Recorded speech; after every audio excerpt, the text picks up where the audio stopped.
Thank you, Esther. Certainly, this is a very important decision from the U.S. Capitol. Lawmakers contend that if Byte-Dance, the parent company that owns TikTok, doesn't divest from here, the United States, they are going to ultimately ban TikTok from here. But what does that mean? It means that they have given it an opportunity, at least 6 months, to comply to that demand. And now that this bill has passed in the House of Congress, it's going to proceed to the Senate.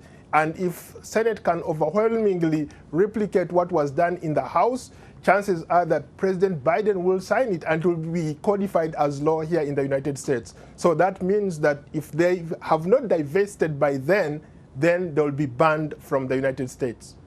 So how are young people reacting to this news?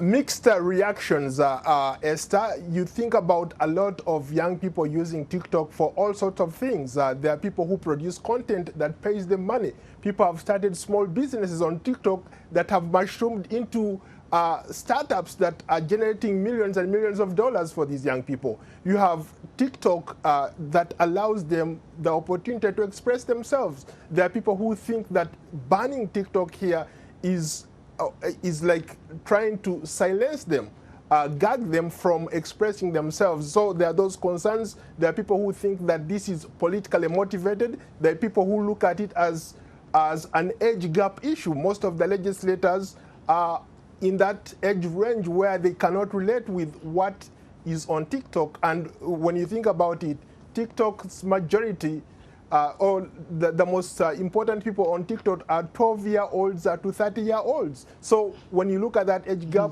there is... Right. Paul, so you are a TikTok user. So what more can you tell our audience about this social media app? Certainly, I've used TikTok several times. I've been on the platform for about 2 years, and incredible audience. You post something there, it's something that you don't see anywhere. For example, you cannot replicate what you do on TikTok on other social media platforms. Once it opened its doors in 2017, TikTok just blew out of proportion. Wherever you go, anywhere you go. Today, they talk about almost 2 billion users, daily users.